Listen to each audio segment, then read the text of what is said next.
टडा। तो हम माँ बेटी ने मिलके बनाया ये मड हाउस, जिसने मेरी माँ की यादों को फिर से ताजा कर दिया, क्योंकि जब वो छोटी थी तब वो अपने लिए मड हाउस बनाया करती थी। तो वीडियो स्टार्ट करने से पहले आप चैनल को सब्सक्राइब भी कर लेना, ताकि आपको हमारे ये अच्छे अच्छे वीडियो सबसे पहले मिलते रहें। तो इस बार घर जाने से पहले ही हम दोनों ने डिसाइड कर लिया था कि इस बार अगर मैं आऊँगी तो हम मड हाउस बनाएंगे। तो इस मिट्टी के घर के लिए मुझसे ज़्यादा तो माँ एक्साइटेड थी, तो उन्होंने पहले से ही ये मिट्टी इकट्ठी करके रख ली थी। तो मैंने इसको बाद में तोड़ा और उसके बाद इसमें कुछ पानी मिलाया। अब आती है मेन मास्टर की बारी। मैं सोच रही थी कि इस मिट्टी को सोक करना पड़ेगा, पर मेरी माँ ने इसको फटाफट से अच्छे से मिक्स करके रेडी कर दिया, जो मेरे बस की तो बिल्कुल भी नहीं था। तो इस प्रकार हमने अपने मकान की नींव रखी। तो सबसे पहले हमने नीचे लगाई है ये गीली करके मिट्टी। तो दोस्तों मैं आपको बता दूं, ये चूल्हे बनाने वाली मिट्टी है। पहले हमने सोचा था कि हम सिर्फ मिट्टी से वॉल बनाएंगे, पर फिर बाद में आइडिया आया कि क्यों ना इसको स्ट्रॉन्ग बनाया जाए। ये मेरी माँ के बराबर स्ट्रॉन्ग तो नहीं हो सकता, पर ये फिर भी काफ़ी मजबूत हमने बना दिया। तो हमने इसमें ये ईंटें खड़ी करके लगाई थी, ताकि थोड़ी हमारी वॉल पतली रहे। और फिर हमने ऊपर से लगा दी है इसमें मिट्टी, क्योंकि हमारे पास मिट्टी का भी लिमिटेड स्टॉक था। वैसे ये सिर्फ मिट्टी से भी बनाया जा सकता था, पर हम बना रहे थे एक मजबूत घर। हमने अच्छे से इसमें मिट्टी का लेप लगाया, और देखो दरवाज़ा बनाने के लिए हमने साइड से भी ईंट लगा दी है। तो अच्छे से हमने पानी मिलाकर मिट्टी को चिकना किया, और इसकी छत बनाने के लिए हमने ये पुराने प्लाईवुड का यूज़ किया है। और धूप बहुत तेज़ थी और हमें सारा काम धूप पे बैठकर ही करना था, और इसको बनाने में इतना मन लग रहा था कि ये बीच में छोड़ने का मन ही नहीं किया। और माँ ने बिना ब्रेक के ही इसको बनाती रही कंटिन्यूअसली। और मैंने उनको बोला भी कि चलो छोड़ देते हैं, आगे का काम कल कर लेंगे, पर उन्होंने बोला कि ये मुझे बहुत अच्छा लगता है, तो आज मैं इसको कंप्लीट करके ही रहूँगी। तो जैसे गांव में कच्चे मकानों में होता है ना कि एक कमरे के ऊपर एक दूसरा छोटा कमरा होता है, तो हमने उसी का कुछ लुक क्रिएट करने के लिए ऊपर एक छोटा कमरा बनाया, और ढूंढ ढांड के हम ले आए थे ये प्लाई का टुकड़ा। और सीढ़ियाँ बनाने के लिए हमने प्लाई के छोटे छोटे टुकड़ों को कट कर लिया था, और उसके ऊपर हमने मिट्टी लगाई, और ये हमने छोटी छोटी सीढ़ियाँ बनाई। और नेक्स्ट डे हम चले गए घूमने के लिए सूरजकुंड मेला, और वहाँ मैंने देखा कि वहाँ पे कच्चे मकानों का स्ट्रक्चर बना के गोबर की लिपाई की गई। तो वहीं से हमें आया ये आइडिया कि चलो अपने मकान में भी गोबर की लिपाई करेंगे।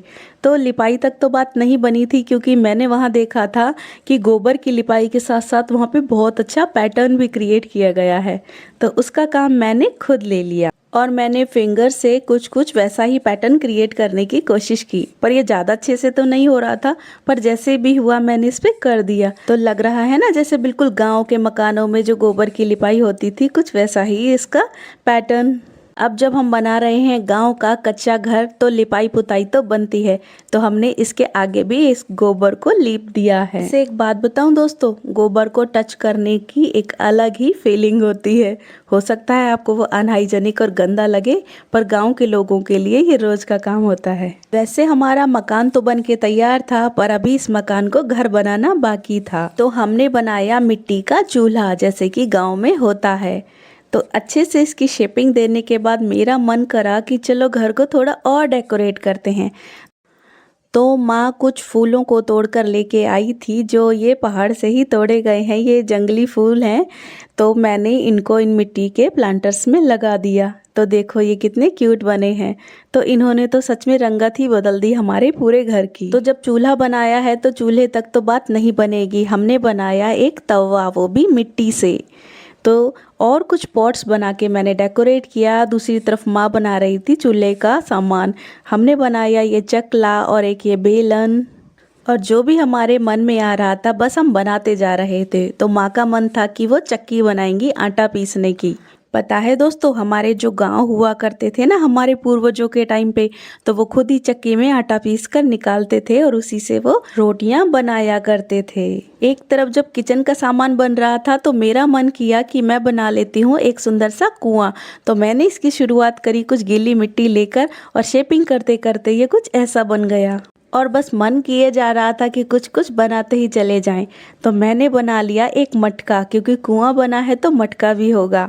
ऐसे ही हमारी इमेजिनेशन की दुनिया बस चली ही जा रही थी। तो कुएं को और अच्छा लुक देने के लिए मैंने इसमें ब्रिक जैसा स्ट्रक्चर बनाया है। तो मैंने पास पड़ी ही एक तिल्ली यूज़ की है।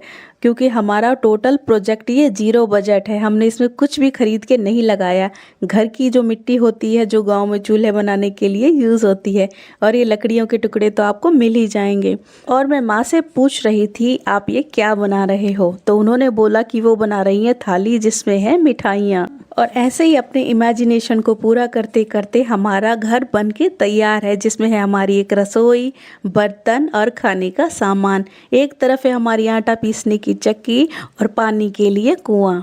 तो सबको हमने सूखने के लिए छोड़ दिया क्योंकि धूप थी बहुत ज़्यादा तेज। तो शाम को जब मैं गई तो ये कुछ इस तरीके से दिख रहे थे। तो माँ ने बोला कि मुझे सच में मेरी बचपन की यादें ताज़ा हो गई, ऐसे लग रहा है जैसे मैं छोटी हूँ और ये सब कुछ उसी ज़माने का टाइम चल रहा हो। तो दोस्तों, कभी कभी अपनी पुरानी यादों के साथ साथ टाइम ट्रैवल भी किया जा सकता है।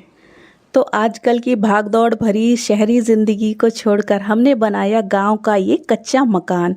तो ये है हमारा क्यूट सा मिनी मड हाउस। तो बताओ दोस्तों, आपको कैसा लगा? और सच में आप इसमें खेल भी सकते हैं। तो हमने तो बनाया है ये अपने खेलने के लिए। तो हमने डिसाइड किया है कि जब मैं नेक्स्ट टाइम अपने घर पे विजिट करूंगी तो हम बनाएंगे खेतों के मकान, जैसे खेतों में कच्चे मकान होते हैं। तो चलो दोस्तों, घर घर खेलते हैं। तो सच बताना दोस्तों, इस वीडियो को देखकर किस किस को अपने बचपन की याद आ गई? और हाँ, ऐसे और वीडियोस के लिए चैनल को सब्सक्राइब भी कर लेना।